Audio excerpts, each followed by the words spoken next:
Hi friends, स्वागत है आपका कॉमर्स गुरु चैनल पर। और इस वीडियो में हम बात कर रहे हैं रिलेशंस एंड फंक्शंस की एक्सरसाइज 1.2 की। ये जो एक्सरसाइज है वो कंसर्न करती है टाइप्स ऑफ फंक्शंस को। टाइप्स ऑफ फंक्शंस कितने होते हैं और कौन सी कंडीशन पर कौन सा टाइप होता है, ये सारी बात होनी है इस एक्सरसाइज में। तो स्टार्ट करते हैं।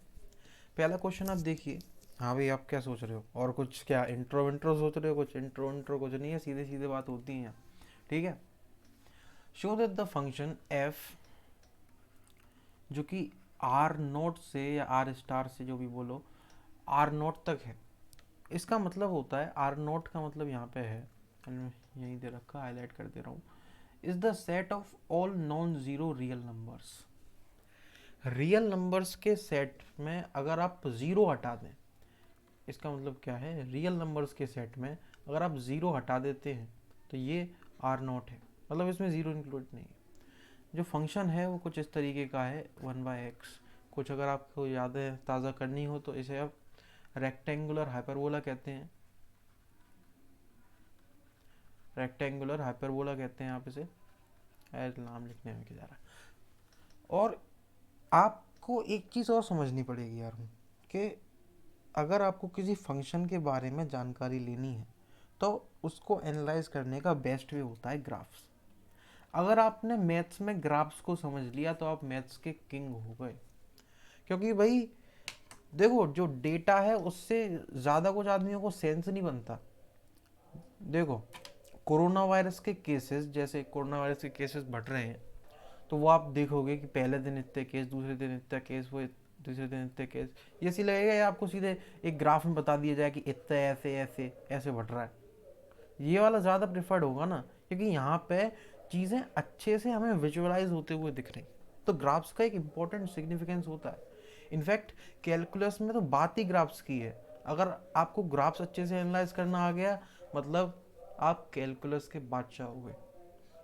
और कैलकुलस कोई आसान चीज़ नहीं है, मैं पहले ही बता दे रहा हूँ। मैं आपको उल्लू नहीं बनाऊंगा कि इतना आसान है उतना आसान है। वो हम कर देते हैं क्योंकि हम उसके बारे में ज़्यादा कुछ सोचते नहीं हैं। अगर हम चीज़ों के बारे में बहुत कुछ सोचने लगें तो चीज़ें हमारे लिए इतनी आसान नहीं है। ठीक है। खैर, कहाँ पहुँच गए हम? मैं बस इतना कह रहा था कि इसका अगर हम ग्राफ देख लेंगे तो हमें सब पता चल जाएगा इस रेक्टेंगुलर हाइपरबोला का ग्राफ कैसा होता है। ये थोड़ी इज्जत बना दे दो मैथ्स को, क्या पता मैथ्स भी हमें इज्जत दे दे। शेप्स बना देते हैं ना, मैथ्स को इज्जत दे देते हैं थोड़ी।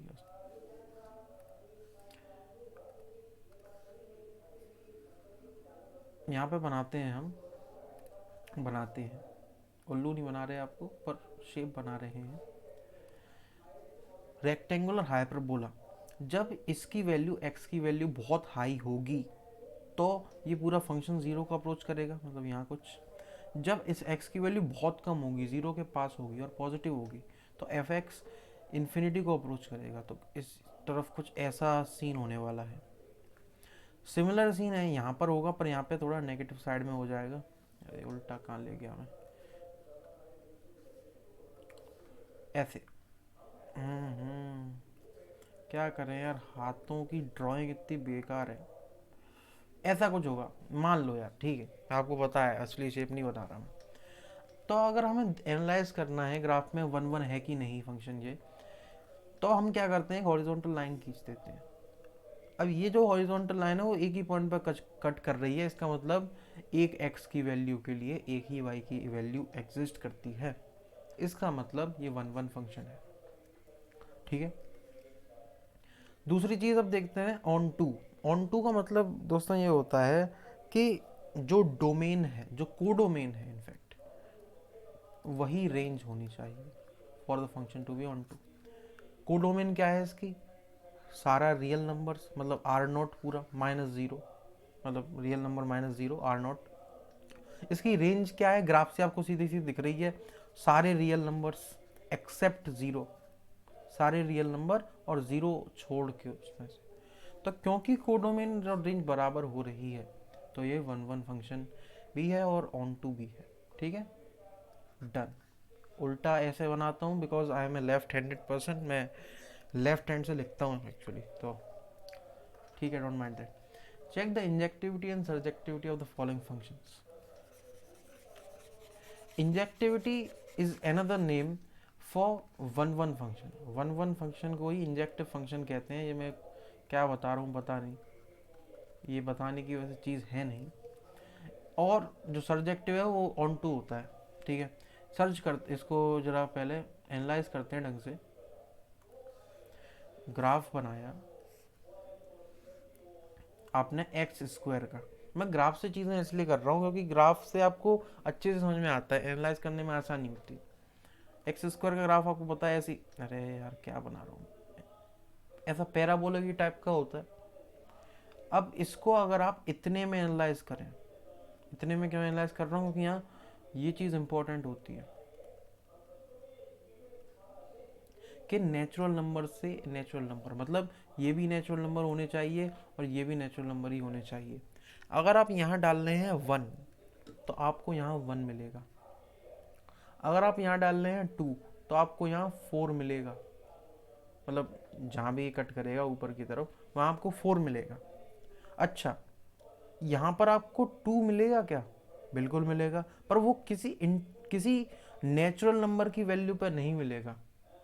आपको यहाँ पर 2 मिलेगा √2 पर, और √2 होता है 1.414, इट गोज ऑन, और वो नेचुरल नंबर में आता नहीं. इसका मतलब ये है कि जो अपनी कोडोमेन है उसके सारे एलिमेंट लिंक्ड नहीं है to the domain of natural numbers. Words पर ध्यान देना, मैं बहुत ही केयरफुलनेस के साथ बोल रहा हूँ कि जितने भी कोडोमेन के एलिमेंट्स हैं उन सबके लिए प्री इमेज डोमेन में एग्जिस्ट नहीं करती. इसका मतलब ये है कि ये सबसे पहले तो ऑन टू है, और 1 मैंने आपको बता ही दिया था, क्योंकि ये अगर हम इतने को ही एनालाइज करें, क्योंकि नेचुरल नंबर तो पॉजिटिव ही होते हैं ना, इतने को अगर हम एनालाइज करें तो एक लाइन खींचने पर, जैसे हम बोलते हैं खींचना, एक लाइन अगर आप खींच देंगे तो फिर आपको एक ही पॉइंट मिलेगा. ठीक है, दूसरे में एनालाइज करें. दूसरे में बात हो रही है इंटीजर्स की. थोड़ी घिचपिच कम कर देते हैं.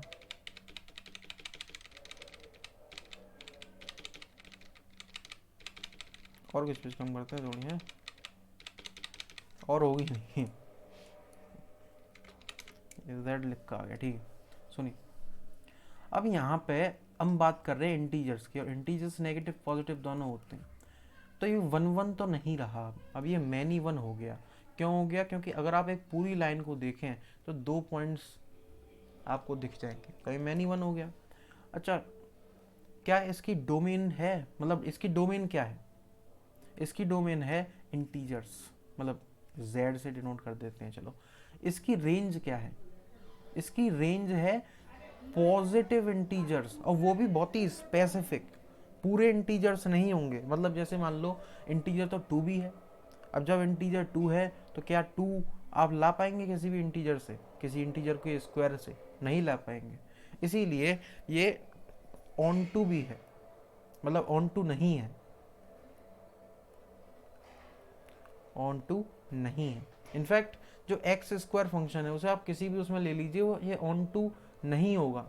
आप अगर जानबूझ के बनाना चाहें तो आपकी मर्जी है, पर ये ऑन टू नेचुरल में बाय इटसेल्फ नहीं होता.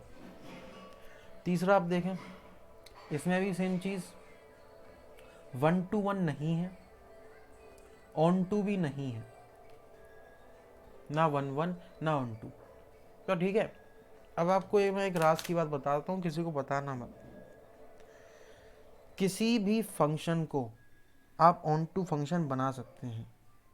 किसी भी फंक्शन को आप ऑन टू फंक्शन बना सकते हैं अगर आप उसकी कोडोमेन को रेस्ट्रिक्ट कर दें, सो दैट कि उसकी कोडोमेन ही उसकी रेंज हो, तो आप उस फंक्शन को ऑन टू फंक्शन कह सकते हैं, जैसा कि आपको मालूम है.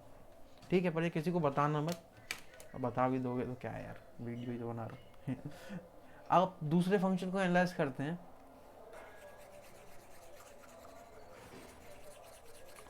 वो दूसरा फंक्शन है अपना x³ ऐसा कुछ होता है. अरे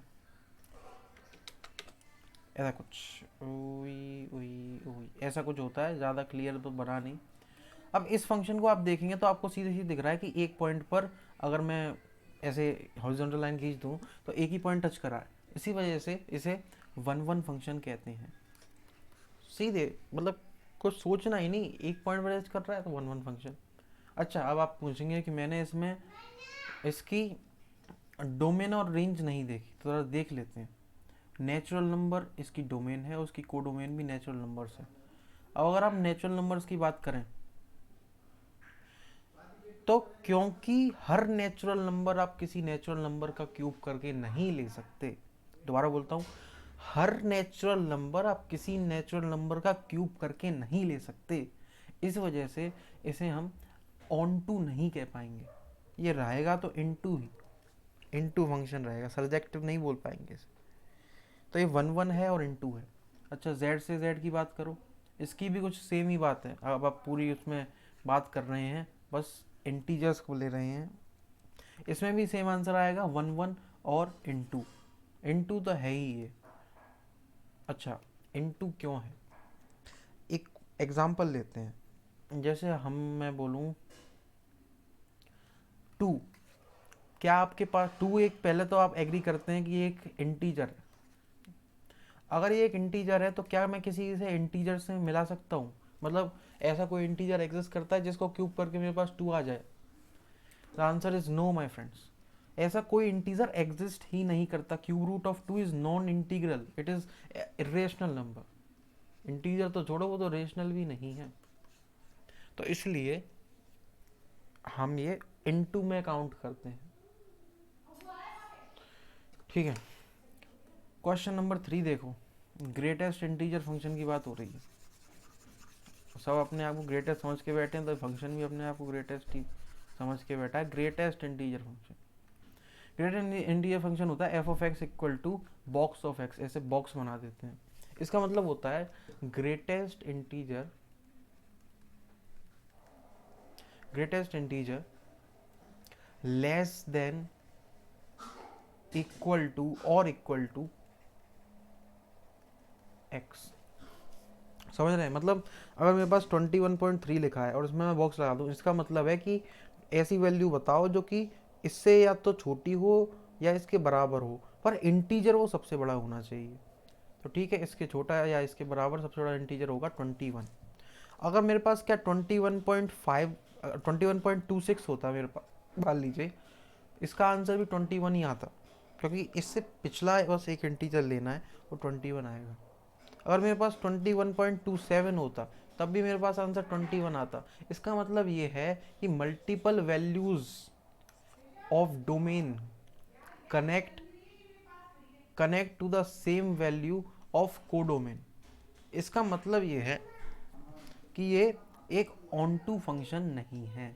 मतलब ऑन टू फंक्शन क्या कह रहा हूँ मैं, ये वन टू वन फंक्शन नहीं है, मैनी टू वन फंक्शन है। समझ रहे हो? राज की बात है, मैनी टू वन फंक्शन है। दूसरी बात हम करते हैं ऑन टू की। क्या ये ऑन टू है? क्लियरली ये ऑन टू नहीं है। किसी फंक्शन का ऑन टू होना, अगर हम ग्राफ वाइज देखें, चलो इसको थोड़ा इंटरेस्टिंग बनाते हैं। इसका ग्राफ जो होता है ना, आपको पता होगी, कुछ इस तरीके से चलता है कि 0 से लेकर 0.9 तक तो इसकी वैल्यू रहेगी 0 0, और जैसी वैल्यू 1 आएगी, यहाँ पे एक होल है, यहाँ पे वैल्यू 1 हो जाएगी। अब 1 से 1.9 तक इसकी वैल्यू 1 ही रहती है, और फिर यहाँ पे दोबारा इसकी वैल्यू 2 पर 2 हो जाती है, और फिर वो 2.99 तक ऐसी रहेगी। अब इसमें आप देखें, यहाँ से यहाँ तक इतना जो है, ये एक गैप बन गया है। इस गैप पर जितनी भी y की वैल्यूज़ हैं उसके लिए कोई x की वैल्यू नहीं है। इसका मतलब ये है कि ये एक ऑन टू फंक्शन नहीं है, ऑन टू फंक्शन नहीं है। I hope you are getting it. ठीक है, क्वेश्चन नंबर 4 देखो, इसको हटाते हैं ज़रा। क्वेश्चन नंबर 4 देखिए आप, मॉड्यूलस फंक्शन की बात हो रही है।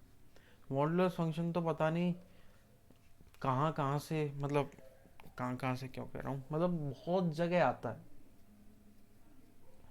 मॉड्यूलस का मतलब होता है, मैं सब कुछ इसलिए बता रहा हूँ, मुझे नहीं पता जनता कैसी है जो इस वीडियो को देख रही है। अगर आप बहुत होशियार हैं तो आपको शायद ये वीडियो बोर करे, तो इसलिए मैं सजेस्ट करूँगा कि 1.5 या 2x पे लगा के देखें। अगर आप कुछ नहीं जानते तो हो सकता है वीडियो आपके लिए थोड़ी फास्ट हो जाए, तो इसलिए आप 0.5 या 0.75 करें और मेरी अटकती हुई आवाज़ देखें। मॉड एक्स का मतलब होता है एक्स अगर एक्स ग्रेटर देन ज़ीरो हो, और इसका मतलब होता है माइनस एक्स अगर एक्स लेस देन ज़ीरो हो। सर इक्वल टू ज़ीरो पे क्या होगा, इक्वल टू ज़ीरो पे ये लगा लो, चलो ठीक है। तो अगर मैं -4 डालता हूँ इसका मतलब मुझे 4 मिलेगा, मैं 4 डालता हूँ इसका मतलब मुझे 4 मिलेगा। दो वैल्यू ऑफ डोमेन के लिए सेम वैल्यू ऑफ को डोमेन आ रही है, इसका मतलब ये कि ये एक 1-1 फंक्शन नहीं है, ये एक मैनी टू वन फंक्शन है। बस यही देखना है यार इसमें, और एक्सरसाइज में करेगा क्या। अभी 4 चीज़ें आपको बताई, वही चीज़ें पूछ रहा है आपसे, और क्या आसमान फाड़ेगा इसमें। ठीक है, समझ रहे हो कि ये मैनी टू वन फंक्शन है, और क्योंकि इसका जो ग्राफ अगर आप देखोगे तो ऐसा चिड़िया जैसा ग्राफ आता है इसका। इसमें आप देख सकते हो कि सिर्फ पॉजिटिव वाई की वैल्यू ही दे रहा है, नेगेटिव वाई की वैल्यू दे ही नहीं रहा है, इसलिए ये ऑन टू फंक्शन नहीं है, समझो। अगला, कंप्यूटर साइंस में इसका बहुत यूज होता है, मॉडुलस फंक्शन का नहीं, ये सिग्नम फंक्शन अगला है आगे। सिग्नम फंक्शन क्या करता है, F of X equal to signum of X अगर आप लिखते हैं, इसका मतलब होता है कि अगर एक्स की वैल्यू आप नेगेटिव डालेंगे तो ये आंसर देगा -1, अगर आप एक्स की वैल्यू पॉजिटिव डालेंगे तो आंसर देगा +1, और अगर आप एक्स की वैल्यू 0 डालेंगे तो ये वैल्यू देगा 0। अगर इसका ग्राफ देखो तो आपको इसकी सारी सच्चाई पता चल जाएगी। अगर आप एक्स की वैल्यू कितनी डाल लें, पॉजिटिव डाल लें, तो आपको आंसर मिल रहा है +1, मान लो ये। अगर आप एक्स की वैल्यू नेगेटिव डाल लें तो आपको आंसर मिल रहा है -1, अगर आप एक्स की वैल्यू 0 डाल लें तो आपको मिल रहा है ये 0। तो क्योंकि और किसी वैल्यू पर x की कोई वैल्यू उसे उसकी प्री इमेज नहीं है, तो ये एक ऑन टू फंक्शन नहीं है, ये एक इन टू फंक्शन है। और क्योंकि कई सारी x की वैल्यू पर y की वैल्यू सेम है, तो ये एक 1-to-1 फंक्शन भी नहीं है, ये एक मैनी टू वन फंक्शन है। भाई जैसे ही आपको ग्राफ पता लगा, आपको सारी सच्चाई मालूम पड़ जाती है। और जिन आत्माओं को अभी तक समझ में नहीं आया कुछ भी, कमेंट करें, शांत ना बैठें। और अगर शांत बैठना भी है तो वो करें यार, क्या कहते हैं, मेडिटेशन करो यार, क्या मतलब तुम। अगर शांत बैठना ही है तो मेडिटेशन करो, यहाँ आए हो तो बोलो कुछ ना कुछ है। ऐसे ट्विटर विटर पे जाके बहुत चीज़ें बोलते हैं लोग। Anyway, question number 6। भाई आपको एक सेट दे रखा है, ये तो इतना आसान क्वेश्चन है, 4 5 6 7, एक सेट है ए, एक सेट है बी, 1 2 3 ए में, 4 5 6 7 बी में, और आपको एक फंक्शन दे रखा है कुछ इस तरीके का, 1,4 2,5 और 3,6। आपको बताना है कि ये फंक्शन 1-to-1 है कि नहीं, show that F is 1-to-1। भाई आप इसकी अगर ऐसे बना दोगे ना मैपिंग, तो आप क्लियर देख सकते हो एक एक से कनेक्टेड है, एक एक से कनेक्टेड है, एक एक से कनेक्टेड है, और ये दोनों ओवरलैप भी नहीं कर रहे, इसलिए ये 1-to-1 फंक्शन है। और सब जान दो बाद में, क्योंकि और कुछ पूछा नहीं इसने। 7th वाला, इन दोनों केसेस में आपको बताना है कि फंक्शन 1-to-1 ऑन टू या दोनों मतलब बाइजेक्टिव है कि नहीं। नीचे कर लेते हैं थोड़ा माहौल को। क्या ज़माना आ गया है, पहले हम बोर्ड पे पढ़ते थे सब कुछ, मतलब तब इतना कुछ होता था, अब एकदम तो डिजिटल हो गया ज़माना, हाल में डाल दो, इतना कुछ लिखो और हाल में डाल दो। ठीक है चलो देखो, कहाँ गया। In each of the following cases state whether function is 1-to-1 to bijective. पहला वाला देखें आप, रियल नंबर से रियल नंबर को भाई साहब ने डिफाइन किया, और ये बोला कि F x equal to 3-4x। आपकी नज़र अगर लीनियर फंक्शन पे जा रही है, अगर आपकी नज़र किसी लीनियर फंक्शन पे जा रही है, इसका मतलब ये है, और वो रियल से रियल में डिफाइन है, इसका मतलब ये है आपको सोचना नहीं, कुछ नहीं, सीधे सीधे आंसर आ जाना चाहिए कि ये 1-to-1 भी है और ये ऑन टू भी है।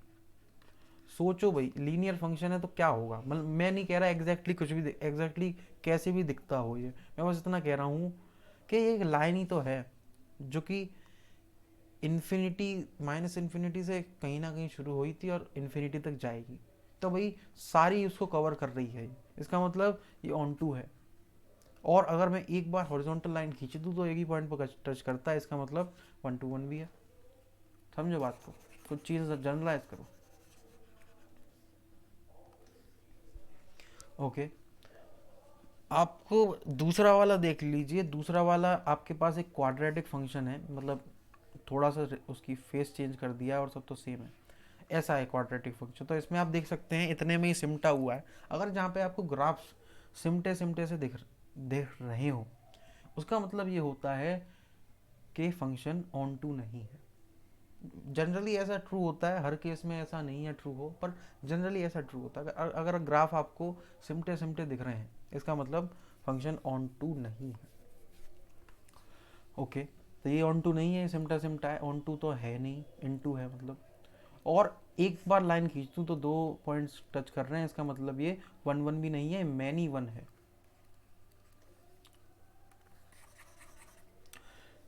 अगला क्वेश्चन देखते हैं। अब सर आप पूछोगे कि सर एक क्वेश्चन मेरे दिमाग में आ रहा है कि सर ये राइटिंग इतनी अच्छी क्यों है आपकी। अरे ये चीज़ तो आपको तब पूछनी चाहिए थी जब मैं छोटा था, अब तो ऐसी ही है और इसी से काम चलाते हैं।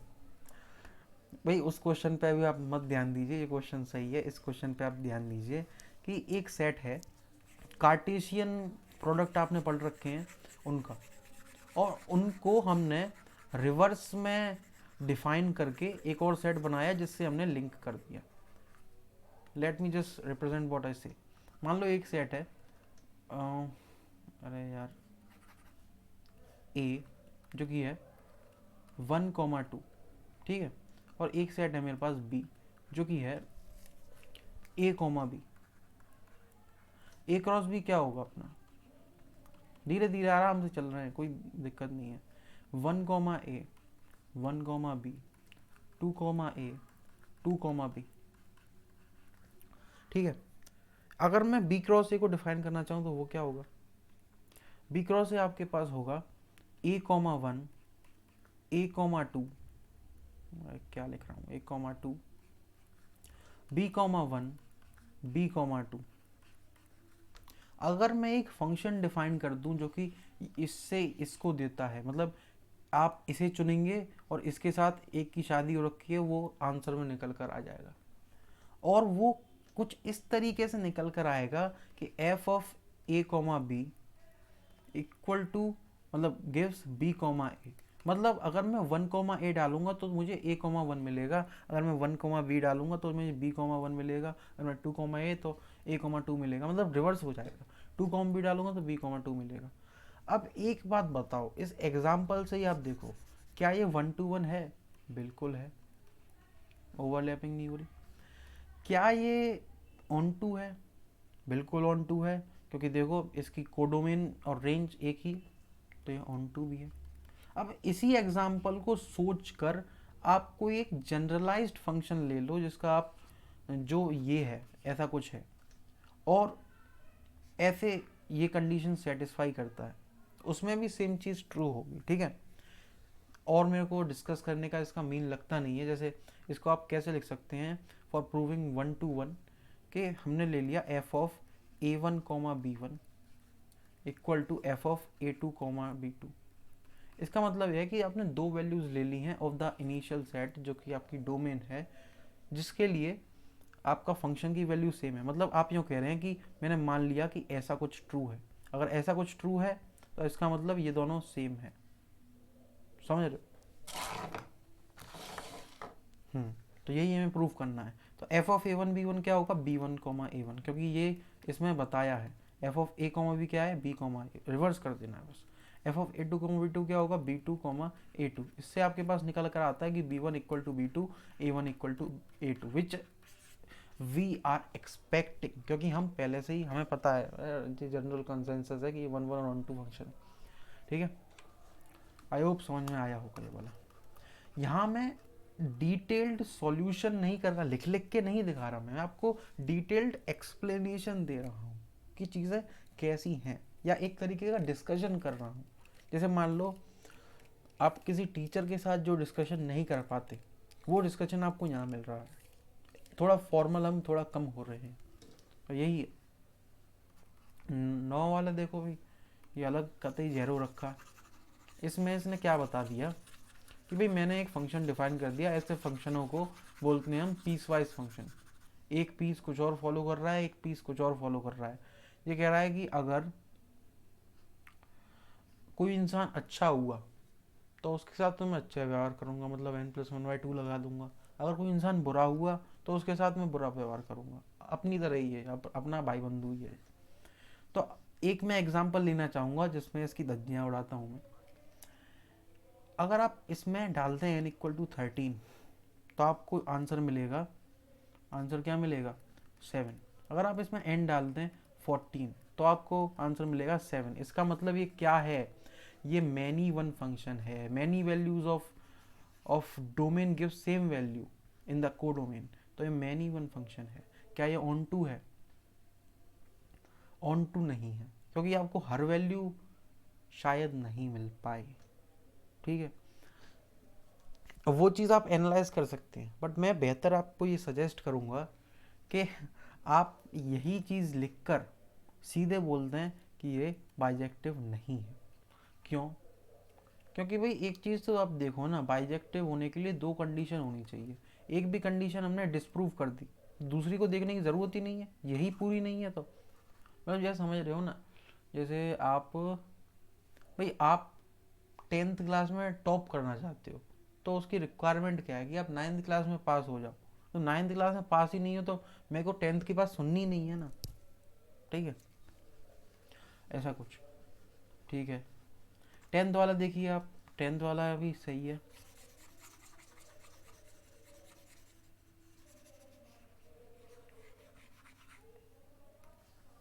कुछ और लेते हैं, ये ले लेते हैं चलिए। f(x)=x-2/x-3। भाई साहब इसमें अगर आप 3 डाल देंगे तो धमाका हो जाएगा, क्योंकि नीचे 0 आ नहीं सकता। नीचे 0 आ गया तो मैथ खत्म हो जाएगी, प्रलय आ जाएगी। ठीक है, तो नीचे 3 नहीं आ सकता, तो इसका मतलब इसकी डोमेन में 3 इंक्लूड नहीं होगा। देखो इंक्लूड नहीं है। अच्छा, क्या इसमें इसका आंसर 1 आ सकता है? मान लो इसका आंसर 1 आता है, तो find the value of x for which it's answer is 1। x-2 = x-3। अरे ये तो x से x कैंसिल हो रहा है। इसका मतलब ये है कि ऐसा नहीं हो सकता, हो नहीं सकता, हो नहीं सकता। ऐसी x की कोई वैल्यू नहीं है जिसके लिए इसका आंसर 1 आए। ठीक है, या फिर आप उल्टा भी कह सकते हैं कि इनफाइनाइट वैल्यूज हैं जिसके लिए आंसर बना है। तो हमें उस पर में पढ़ना नहीं। Consider function A be defined by ये। क्या ये 1 1 और ऑन टू है? 1 1 चेक करने के लिए आप क्या कर सकते हैं, f(x1) लेट f(x1) = f(x2). अब आप देखें f(x1) क्या होगा, x1-2/x1-3। f(x2) क्या होगा, x2-2/x2-3। दोनों क्रॉस मल्टीप्लाई कर दिए, आपके पास फाइनली आ जाएगा x1 = x2। यही तो हमें चाहिए था, यही तो बात थी ना। तो ये 1 to 1 हो जाएगा। क्या ये 1 to हो जाएगा भाई? अगर आप इसमें रियल नंबर डाल रहे हैं एक्सेप्ट 3, तो ये रियल नंबर ही उगलेगा, और कोई भी उगल देगा। ये कोई भेदभाव नहीं कर रहा, हम कोई भेदभाव इसमें। अब वही है ना, देखो ये सब ईश्वर की मर्जी से होता है। अगर आप बहुत ज़्यादा दान दे रहे हैं तो उतना ही आपको मिलेगा। अगर आप दान देने में थोड़ी कमी कर रहे हैं कि नेचुरल नंबर ही इसमें मैं डालूंगा, तो भाई वो भी थोड़ी कमी करेगा, वो भी कुछ ही कुछ नंबर्स देगा। अगर आप कमी नहीं कर रहे, मैं कह रहा हूँ मैं तो पूरे रियल नंबर इसमें अंदर घुस दूंगा इसके, तो भाई यहाँ से भी रियल नंबर बाहर निकलेगी, कोई कमी नहीं रहने वाली। ठीक है, एक्सेप्ट 1 1 नहीं आएगा। हाँ, हमने जस्टिफाई कर दिया अपने गले को थका के, मतलब मैंने अपने गले को थका के कि f(1) है और ऑन2 है। आपको पता नहीं है, पर वीडियोस को रिकॉर्ड करने में भी यार चीज़ें लगती हैं। ये जो वीडियो है ना, आप बिलीव नहीं करोगे, ये चौथी बार बना रहा हूँ। पता नहीं क्या हो जाता है लैपटॉप में, कभी कुछ कभी कुछ, तो चीज़ें ऐसे हैंडल करनी पड़ती हैं।